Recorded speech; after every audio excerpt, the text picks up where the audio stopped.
Hello friends, how are you all. तो आप सभी का आज के स्पेशल सेशन में आज से हमने बिगिनर्स के लिए न्यू सीरीज शुरू की है। और जो फर्स्ट टॉपिक हमने लिया है that is technical versus fundamental.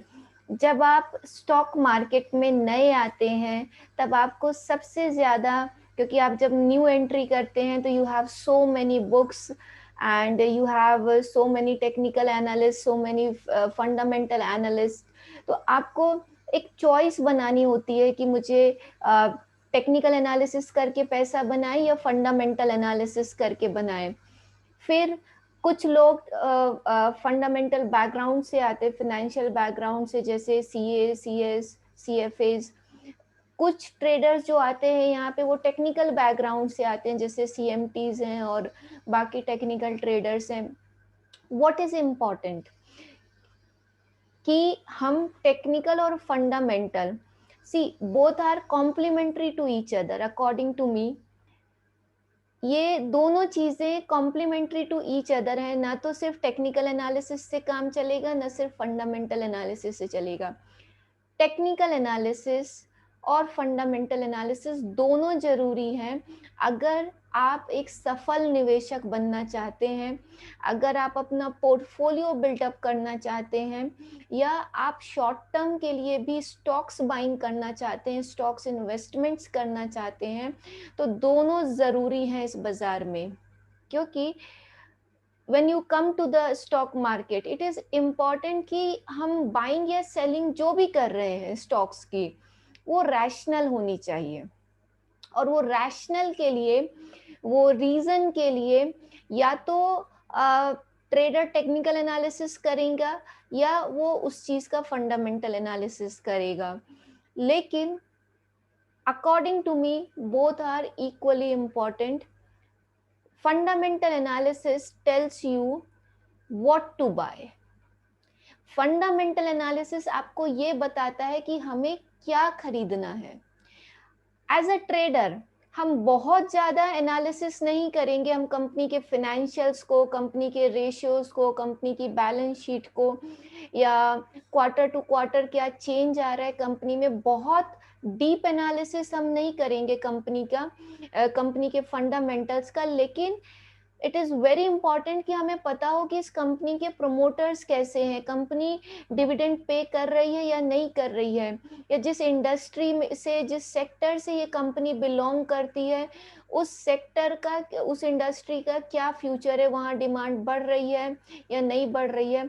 हमें बहुत डीप स्टडी करने की ज़रूरत नहीं है कि कंपनी ने कौन सा नया प्लांट लगाया है, कौन सा उसको नया कॉन्ट्रैक्ट मिला है, इतनी डीप स्टडी करने की ज़रूरत नहीं है। लेकिन एक अच्छी कंपनी हो, अच्छा डिविडेंड पे कर रही हो, क्योंकि कई बार है ना, चार्ट्स अच्छे होते हैं लेकिन कंपनी के अगर प्रमोटर्स अच्छे नहीं है, कंपनी का शेयर होल्डिंग पैटर्न अच्छा नहीं है, तो वो सब अपनी जेब भरते होते हैं। कंपनी कितना भी अच्छा मुनाफा बनाए, कंपनी कितना भी प्रॉफिट कर रही है, लेकिन वो शेयर होल्डर्स को नहीं देना चाहते हैं, है ना। इनकम को वो एक्सपेंडिचर में शो कर देते हैं, या फिर अलग अलग एक्सपेंशन के प्लान्स लेके आते हैं कंपनी के लिए, लेकिन वो अपने शेयर होल्डर्स को नहीं देना चाहते। तो इस तरीके की कुछ प्रॉब्लम्स आती है जब हम फंडामेंटल को इग्नोर करते हैं। और कई बार कंपनी के फंडामेंटल्स बहुत स्ट्रॉन्ग है लेकिन कंपनी लॉन्ग टर्म कंसोलिडेशन में होती है, साइडवेज मार्केट में होती है, अच्छा परफॉर्म नहीं कर रही होती है टेक्निकली। तो पहले हमें क्या करना है एज अ ट्रेडर, हमें पहले फंडामेंटल एनालिसिस करना है कि हमें कौन से स्टॉक्स बाय करने हैं, और फिर उन स्टॉक्स का, वो जो हम अपनी वॉच लिस्ट डेवलप करेंगे, उसका हमें टेक्निकल एनालिसिस करना है, प्राइस एक्शन एनालिसिस करना है, कि हमें पता चले कि हमें कब खरीदारी करनी है। फॉर एग्जाम्पल मैंने फंडामेंटल एनालिसिस किया, अब मुझे पता है कि XYZ कोई कंपनी है और ये अच्छी कंपनी है, इसके फंडामेंटल अच्छे हैं। फिर हम उस XYZ कंपनी के चार्ट पे जाएंगे और वहाँ पे हम देखेंगे कि उसका टेक्निकल चार्ट कैसा है, प्राइस कहाँ पे है, वॉल्यूम्स कैसे हैं, प्राइस स्ट्रक्चर कैसा है, कि अब हम मौजूदा लेवल्स पे, करंट लेवल्स पे हम इस कंपनी में खरीदारी कर सकते हैं या खरीदारी नहीं कर सकते हैं। तो इस तरीके से fundamental and technical both are complementary to each other. और फंडामेंटल एनालिसिस करें आप, बेसिक एनालिसिस करें, बहुत डीप जाने की ज़रूरत नहीं है। लेकिन टेक्निकल एनालिसिस जो है उसमें उससे आपको पता चलेगा कि हमें इस स्टॉक को कब बाय करना है, किन लेवल्स पे बाय करना है, कहाँ पे ये जाए तो हमें प्राइस पोजीशन कट करके बाहर निकल जाना है, और क्या टारगेट्स एक्सपेक्टेड हैं। क्योंकि अगर कंपनी के फंडामेंटल्स कमज़ोर हैं तो कई बार क्या होता है कि अगर चार्ट पे ब्रेकआउट भी आ रहा है, या बहुत लंबे कंसोलिडेशन का एक ब्रेकआउट आया, तो वो रैली, वो मूव सर्वाइव नहीं करती है। अगर स्ट्रॉन्ग फंडामेंटल्स हैं तो ब्रेकडाउन आने के बाद भी स्टॉक में रिकवरी आ जाती है। तो it is equally important that you look at both the aspects of trading, and once you combine both the things, और उसके बाद जब आप अपनी वॉच लिस्ट, अपना स्टॉक सिलेक्शन करके अपनी एक वॉच लिस्ट तैयार करते हैं, it can do miracle for you. और I will show you my fundamental analysis. हमेशा मैंने प्राइस एक्शन की बात की है, चार्ट्स की बात की है आप सबके सामने, कैंडल स्टिक्स की बात की है, but this is the hidden part which I'll be revealing today. I'll show you how I screen the stocks fundamentally. I have a very good watch list, and this is how I screen my stocks, and then I go to the technical charts. तो हम किस तरीके से अपने fundamental analysis करते हैं stocks का, और वो क्या मापदंड है, क्या पैरामीटर्स है जिससे हम फंडामेंटल एनालिसिस करते हैं, और फिर उन स्टॉक्स को हम टेक्निकल चार्ट पे ट्रेड करते हैं। तो आप सभी के लिए एक गिफ्ट है। चलिए हम सीधा अपनी स्क्रीन पे चलते हैं और आपको अपनी वॉच लिस्ट दिखाते हैं। One of the best website for technical trading is Screener. For fundamental analysis is Screener.in. तो फंडामेंटल एनालिसिस के लिए बहुत अच्छी वेबसाइट है Screener.in, और आप सभी इस पे अपना फ्री अकाउंट क्रिएट कर सकते हैं। मेरा अकाउंट है कीर्ति अग्रवाल। इस पे मैंने अपनी स्क्रीन्स बनाई हुई है under valued stocks of NSE, good fundamental stocks and over valued large cap portfolio shorts. अब ओवर वैल्यूड की जो मैंने वॉच लिस्ट बनाई है, this watch list I use for finding the shorting stocks. Shorting मतलब जो ओवर वैल्यूड है, जिनमें मुझे सेलिंग की अपॉर्चुनिटी ढूंढनी है, उसके लिए I have created this screener, and this gives me the overvalued large cap stocks where I can create the short positions. तो ये सेलिंग के लिए है। एक है अंडर वैल्यूड और दूसरा है गुड फंडामेंटल स्टॉक्स। जहाँ पे सबसे अच्छा स्क्रीनर लगा है that I have created on under valued stocks of NSE। और आप देखिए पूरे सभी स्टॉक्स में से इसने सिर्फ मुझे 50 स्टॉक्स की लिस्ट दी है।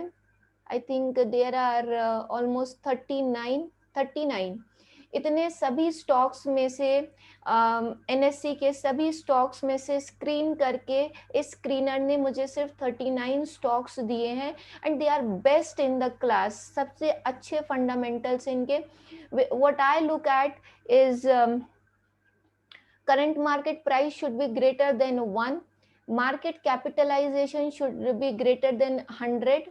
100 means, can you understand it guys? Yes, 100 means 100 crores. तो market capitalization should be greater than 100 CR. फिर price to book value should be less than 3, debt to equity should be less than 1। Company पे जितना कर्जा कम हो उतना अच्छा है। Interest coverage ratio should be greater than 5, मतलब कंपनी के पास इंटरेस्ट पे करने के लिए, कवर करने के लिए अच्छा पैसा होना चाहिए, सरप्लस होना चाहिए। OPM 5 year should be greater than 2 multiplied by price to earnings, and PEG ratio should be less than 0.5। Peg ratio हमको ग्रोथ की पॉसिबिलिटी बताता है, ग्रोथ अपॉर्चुनिटी बताता है। तो ऐसे स्टॉक्स जिनका पेग रेशियो लेस देन 0.5 है, उसमें ग्रोथ के चांसेस बहुत अच्छे हैं। And using these parameters I have created my watch list, and when I run this query, NSC के सभी स्टॉक्स में से, मींस एनएससी में 1600 कंपनियां लिस्टेड हैं, 1600 कंपनियों में से ये 39 कंपनीज, लगभग 39 कंपनीज जो हैं, ये इनके फाइनेंशियल्स, इनके फंडामेंटल सबसे अच्छे हैं। लेकिन अगर मुझे ट्रेड करना है, सपोज मुझे क्यूपिड ट्रेड करना है, then what I will do, I will go to the technical chart of Cupid. मुझे पता है कि क्यूपिड के फंडामेंटल्स अच्छे हैं, लेकिन मुझे ट्रेड करने के लिए तो टेक्निकल चार्ट पे ही जाना पड़ेगा। अंडरस्टैंडिंग? तो देखिए, मैंने पहले क्यूपिड के फंडामेंटल्स को चेक किया, okay this is fine, this is good. What I recommend कि आप एक बार उसके वेबसाइट भी ज़रूर विजिट कीजिए, क्योंकि वेबसाइट में कंपनी के प्रमोटर्स के बारे में जानकारी दी होती है। कई कंपनियां ऐसी होती है जिसमें फैमिली वाले ही होते हैं और डायरेक्टर्स एंड केएमपीज, तो आपको इसमें दिख जाएगा कि कौन कौन से लोग उसके की मेंबर्स हैं, डायरेक्टर्स हैं, और लीडिंग रोल में कौन से लोग हैं। And they shouldn't belong to the same family generally. तो अगर एक डाइवर्सिफाइड टीम है, एक्सपीरियंस्ड टीम है, then you can trust on that company. तो क्यूपिड में डाइवर्सिफाइड टीम भी है, जैसे कि आप सब देख सकते हैं। और उसके बाकी के पेग रेशियो, पी रेशियो, ये सारे पैरामीटर्स हमने चेक कर लिए। Now I directly go to the cupid chart. ये इसका टेक्निकल चार्ट है, ये कैंडल स्टिक चार्ट है आप सबके सामने। I will go to the daily chart. इतने अच्छे फंडामेंटल्स के बावजूद ये कंपनी, अगर आप देखिए, अभी साइडवेज है। ये इसकी ऊपरी रेंज है साइडवेज मूव की, ये इसकी लोअर रेंज है। तो जब तक इसमें ब्रेकआउट नहीं आता है, इसमें करेक्शन कंप्लीट नहीं होती है, I can not enter into the Cupid, जबकि इसके फंडामेंटल्स बहुत स्ट्रॉन्ग है। तो अब शायद आप सभी कोरिलेट कर पा रहे होंगे कि किस तरीके से हमें फंडामेंटल और टेक्निकल को यूज करना है। For example, if I go to Mangalam Organics, ठीक है, ये दूसरा एग्जाम्पल है। I open the website also. Mangalam Organics हमारे सभी क्राइटेरिया को फुलफिल कर रहा है, अच्छी कंपनी है। और इसके प्रॉस भी हम देख सकते हैं कि कंपनी हैज रिड्यूस्ड डेप्ट, it is almost debt free, and delivered good profit growth and had a good ROE track record, 3 years ROE 49.06% है। हम मंगलम ऑर्गेनिक्स के कंपनी के अबाउट अस में जाएंगे, तो मैनेजमेंट में they belong to the same family. Can you see, Kamal ji और Pankaj ji, they belong to the same family. तो बाकी इसमें कोई डाइवर्सिफाइड टीम नहीं है। So even if it looks good, what is missing into Mangalam is management. तो हम क्या करेंगे? I want a good company in the sense जिसकी मैनेजमेंट टीम अच्छी हो, डाइवर्सिफाइड हो, there should be good people, और अच्छे लोग, अच्छे एक्सपीरियंस्ड लोग जब मैनेजमेंट में इन्वॉल्व होते हैं, then I will choose that company. तो Mangalam, because of the management, I will not choose it. Suppose I go to um, other company, Jindal Polyfilm, ठीक है। Jindal group very famous group है, बहुत अच्छा ग्रुप है, जिंदल पॉलीफिल्म से। मैंने वेबसाइट पे देखा, देयर इज नो डाउट, जब जिंदल कंपनी है, ग्रुप ऑफ कंपनीज है, तो अच्छा ही फंडामेंटल होगा। और पॉलीफिल्म्स में हमने देखा कि पॉलिस्टर के में सबसे ज़्यादा काम करती है, और इसी फील्ड में ये डाइवर्सिफाइड है। और इस ग्रुप का, इसका जो इंडस्ट्री का भविष्य भी अच्छा है। And if you go to the group about the BC Jindal group, you can see here, यहाँ पे क्या क्या कंपनी करती है। Investor relations, people commitment, chairman का पेज हम देख सकते हैं, this is from the chairman.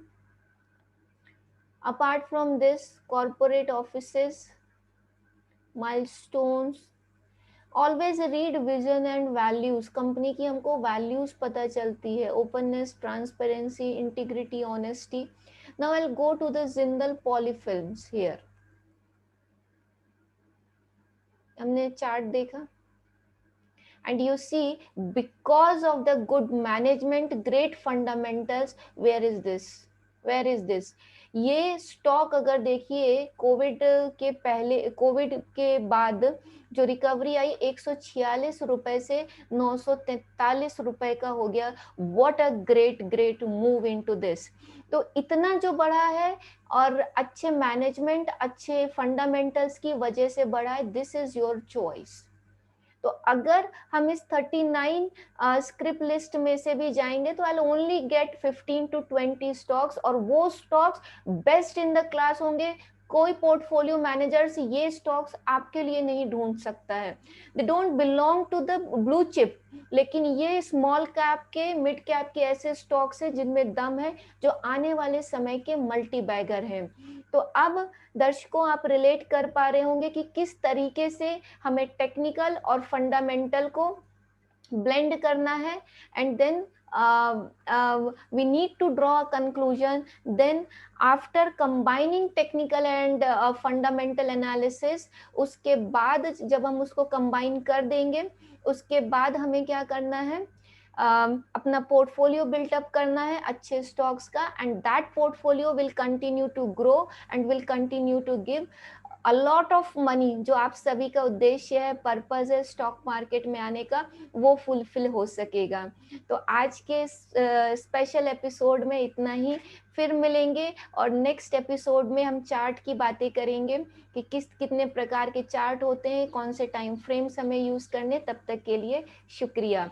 अगर आपको वीडियो पसंद आई हो तो लाइक, शेयर, सब्सक्राइब ज़रूर करें, और नीचे कमेंट करके बताएं कि आप किन टॉपिक्स पे हमारी और वीडियोस चाहते हैं. Thank you.